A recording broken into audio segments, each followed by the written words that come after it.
Anak Najib layak bertanding di Dun Chini, kata Tajudin. Kata ahli Parlimen Pasir Salang itu, selain memiliki kelulusan akademik, Muhammad Nizar juga disukai ramai kerana tak sombong.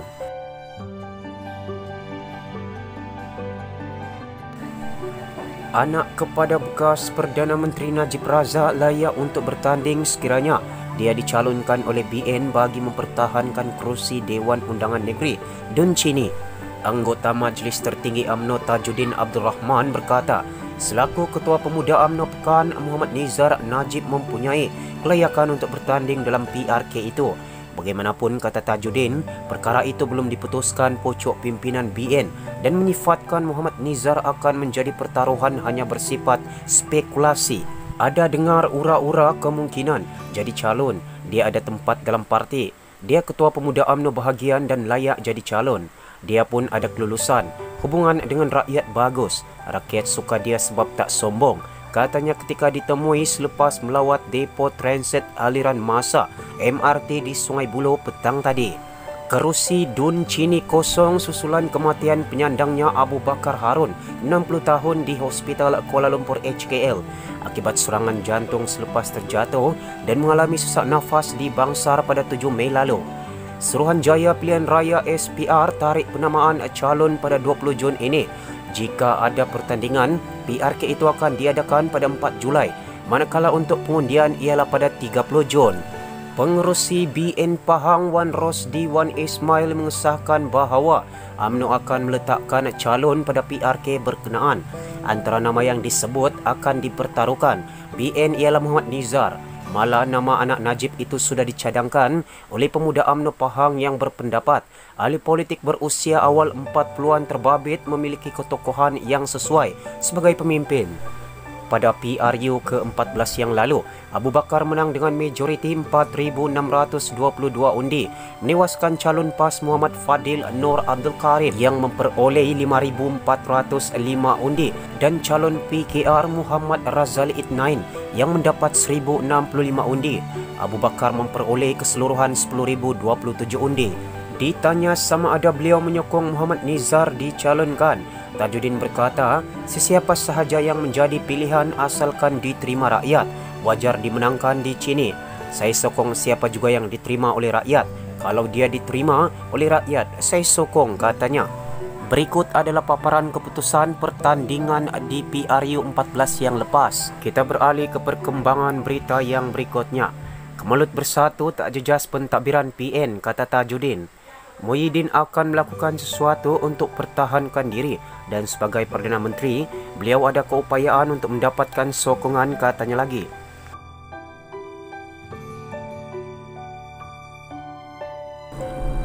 Bagi anggota Majlis Tertinggi MT UMNO Tajudin Abdul Rahman, kemelut dalaman yang melanda bersatu tidak akan memberi kesan kepada pentadbiran Kerajaan Perikatan Nasional PN. Beliau berkata pertembungan antara Perdana Menteri Muhyiddin Yassin dan Dr. Mahathir Mohamad, pengurusi bersatu yang kini dipertikaikan, tidak menjejaskan kedudukan Muhyiddin dalam kerajaan. Tak ada masalah selagi Muhyiddin terus mendapat sokongan ahli parlimen. Saya tak fikir Muhyiddin akan berdiam diri. Beliau akan melakukan sesuatu untuk pertahankan diri.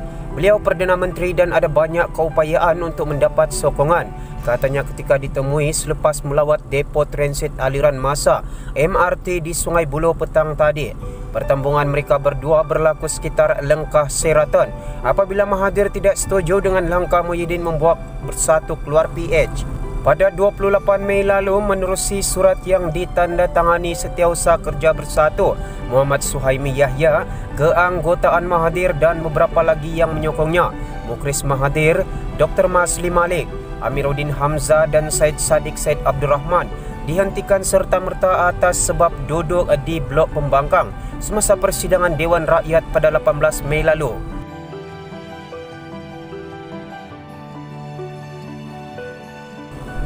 Bagaimanapun, mereka tidak menerima keputusan itu.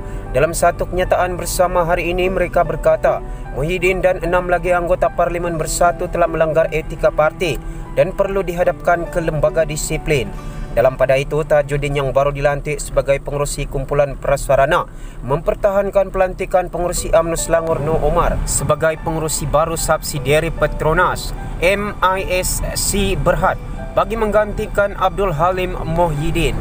Beliau berkata bekas Menteri Pertanian dan Industri Asas Tani dari 2009 hingga 2013 itu mempunyai pengalaman dalam dunia korporat dan juga kerajaan.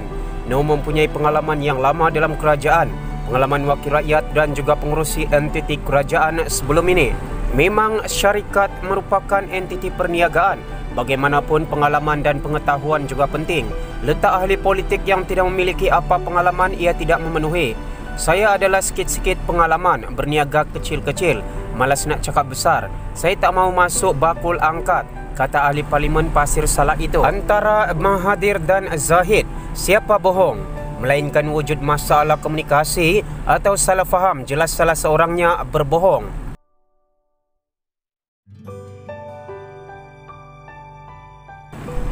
Idea mengenai pensejajaran semula atau gabungan politik baru hanya diketahui umum selepas Mohyidin mengumumkan parti itu keluar daripada Pakatan Harapan PH sehari selepas itu. Pada masa itu, Mohyidin berkata ke semua ahli parlimen yang bersamanya telah menandatangani akuan bersumpah SD untuk terus menyokong dan memberi kepercayaan kepada Mahathir sebagai Perdana Menteri. Selain penubuhan gabungan baru, langkah itu juga dilihat sebagai usaha untuk mengekang Anwar Ibrahim menjadi Perdana Menteri. Strategi politik ini dikatakan bertitik tolak daripada desakan dari dalam PH agar Mahathir menetapkan tarikh peralihan kuasa kepada Anwar dalam mesyuarat Majlis Presiden PH yang dilapor berlangsung dalam suasana penuh tegang pada 21 Februari. Dalam sidang media selepas mesyuarat malam itu, Mahathir menegaskan kata putus telah dicapai bahawa beliau sendiri akan menentukan tarikh peralihan kuasa kepada penggantinya. Daripada bahasa badan dan riak muka, Mahathir yang direkam lensa kamera pada masa itu jelas menunjukkan beliau tidak gembira. Pertemuan parti-parti politik Melayu diadakan di rumah Mahathir pada petang 23 Februari dan pada sebelah malam itulah bermulanya langkah Sheraton. Selepas beberapa bulan, gambar mengenai pertemuan di kediaman Mahathir tular baru-baru ini. Gambar itu didakwa oleh penyokong Perikatan Nasional PN sebagai bukti bahawa Mahathir merestui langkah bersatu keluar daripada PH. Menurut Presiden UMNO Ahmad Zahid, pertemuan itu bertujuan mengajak Mahathir menubuhkan kerajaan tanpa DAP, PKR dan amanah. Kata Zahid, sudah ada titik persetujuan awal daripada Mahathir sebelum bekas Perdana Menteri itu menukar keputusan dan membuat pusingan you dengan idea kerajaan perpaduan. Bagaimanapun, penyokong Mahathir mengatakan pertemuan di rumahnya itu diatur sendiri oleh Mohyidin. Mahathir meletakkan jawatan sebagai Perdana Menteri dan pengurusi bersatu sehari selepas langkah Sheraton, iaitu pada 24 Februari. Ini dijadikan alasan yang kuat oleh penyokongnya bahawa Mahathir tidak merestui langkah tersebut. Pada 25 Februari, pemimpin bersatu termasuk ketua pemudanya, Syed Saddiq Syed Abdul Rahman, dilapor enggan menerima UMNO secara en blok dalam kerajaan. Pada hari yang sama, Reuters melaporkan Mahathir yang pada masa itu memegang jawatan Perdana Menteri interim mencadangkan penubuhan kerajaan perpaduan yang merentasi parti-parti politik. Kerajaan perpaduan yang dimaksudkan Mahathir adalah kerajaan tanpa pembangkang. Anehnya, Mahathir dikatakan tidak dapat menerima UMNO secara en blok dalam kerajaan baru, tetapi kemudian menawarkan kerajaan perpaduan yang termasuk di dalamnya adalah UMNO sendiri. Idea kerajaan perpaduan. Bagaimanapun, idea mengenai kerajaan perpaduan ini tidak dapat diterima bukan sahaja oleh pemimpin PH, bahkan pemimpin UMNO sendiri yang menolak kerjasama dengan DAP. Persoalan yang buat ramai tertanya-tanya ketika ini, apakah Mahathir bersetuju dengan penubuhan kerajaan tanpa DAP, PKR dan amanah seperti didakwa Zahid ketika berlangsung pertemuan di rumah bekas Perdana Menteri itu? Kita tidak tahu apa yang dibincangkan dan apa yang diperkatakan Mahathir kepada parti-parti Melayu ini. Tiada sesiapa mengetahui cerita sebenar kecuali lingkaran mereka yang hadir pada pertemuan tersebut. Yang pasti antara kedua-dua tokoh ini, salah seorangnya telah berbohong dan memutarbelitkan fakta. Dari pihak Mahathir, mereka mendakwa kelompok Mohyidin telah menjual nama Mahathir agar parti itu dikeluarkan daripada PH. Bekas Perdana Menteri itu dikatakan enggan mengikut sama kerana berpegang kepada prinsip untuk tetap bersama PH dan akan mengutarakan janji menyerahkan kuasa kepada Anwar. Oleh yang demikian, mereka menganggap Muhyiddin melakukan pengkhianatan kerana menubuhkan kerajaan melalui pintu belakang serta mengkhianati Mahathir untuk menjadi Perdana Menteri. Di pihak penyokong PN dan pro Muhyiddin pula, mereka mendakwa Mahathir sendiri mengkhianati persetujuan untuk menubuhkan kerajaan baru tanpa DAP, PKR dan Amanah selepas diasak menyerahkan kuasa kepada Anwar.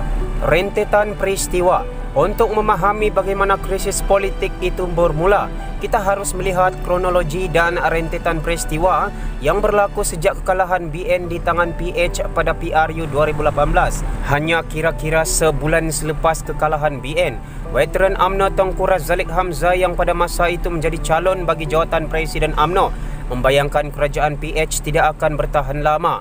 Beliau dilapor berkata, banyak cara boleh dilakukan untuk memastikan UMNO bersama dalam kerajaan. Kamu boleh adakan usaha sama, joint venture, campuran pelbagai gabungan, mix of coalition atau rundingan asalkan kami tidak mengalami kerugian, kata Tengku Razalex atau lebih mesra dengan sapaan Kuli itu. Ternyata ramalan Kuli benar-benar menjadi kenyataan apabila PH akhirnya tersungkur, tidak sampai sepenggal. Sejak 2018 lagi, beberapa siri pertemuan diatur antara sama ada pemimpin UMNO dan PAS dengan Mahathir. Perbincangan tersebut bagaimanapun, kononnya hanya berkisar mengenai perpaduan politik Melayu dan masa depan negara.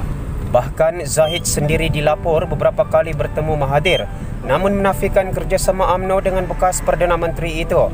Spekulasi mengenai gabungan baru kembali timbul pada November tahun lalu apabila Anwar secara tersirat mendedahkan usaha di belakang tabir untuk mengumpul sokongan anggota parlimen bagi menghalang peralihan kuasa. Pada masa itu, nama Hishamuddin Hussein disebut-sebut sebagai dalang utama untuk menubuhkan kerajaan baru dengan mengumpulkan sekumpulan ahli politik di kediaman Timbalan Presiden PKR Azmin Ali.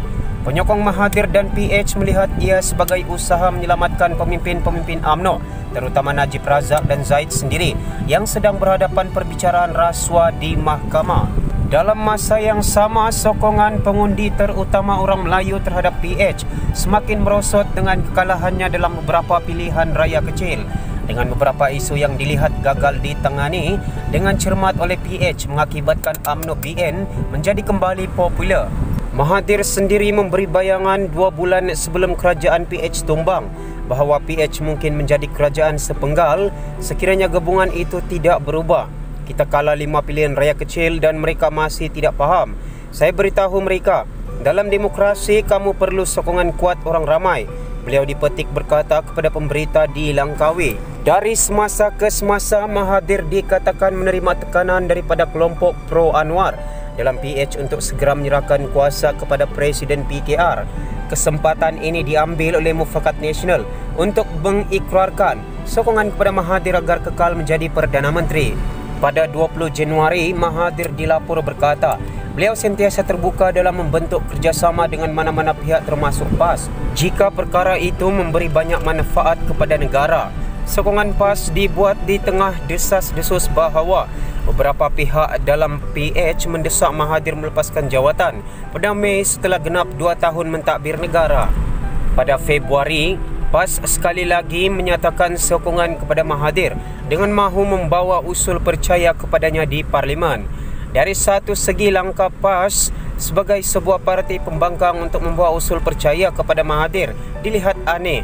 Namun dari segi yang lain, ia dilihat strategi politik pintar untuk memastikan musuh politiknya berpecah. Langkah Sheraton ikut skrip asal.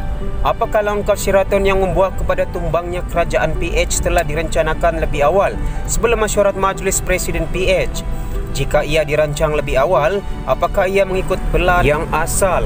Apakah Muhyiddin dirancang sebagai Perdana Menteri atau pelan yang awal adalah menubuhkan kerajaan baru tanpa DAP, Amanah dan PKR dengan Mahathir kekal sebagai Perdana Menteri? Terdapat 2 teori utama yang boleh merungkai mengenai apa sebenarnya yang berlaku dalam pertemuan pemimpin Parti Melayu bersama Mahathir di rumahnya beberapa jam sebelum langkah Sheraton. Pertama, Mahathir bersetuju dengan cadangan untuk mewujudkan gabungan kerajaan baru tanpa PKR DAP dan amanah seperti didakwa oleh Zahid. Persetujuan awal itu mungkin dibuat selepas beliau menerima asakan demi asakan dari dalam PH agar mengundurkan diri. Mahathir berkemungkinan mengubah pendirian itu selepas parti-parti komponen PH akur untuk menyerahkan kepadanya bagi memutuskan tarikh penyerahan kuasa kepada Anwar.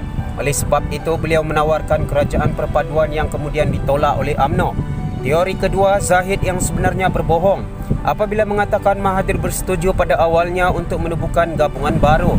Seperti ditegaskan Mahathir berulang kali, beliau tidak akan menggadai prinsip untuk bekerjasama dengan pemimpin UMNO yang pernah dilabelnya sebagai perompak dan pencuri. Oleh itu, antara kedua-dua tokoh ini, siapakah sebenarnya berbohong dan memutarbelitkan fakta? Melainkan wujud masalah komunikasi atau salah faham antara kedua-dua belah pihak. Jelas salah seorangnya telah berbohong. Rus Nizam Mahat ialah anggota sidang redaksi Malaysia kini.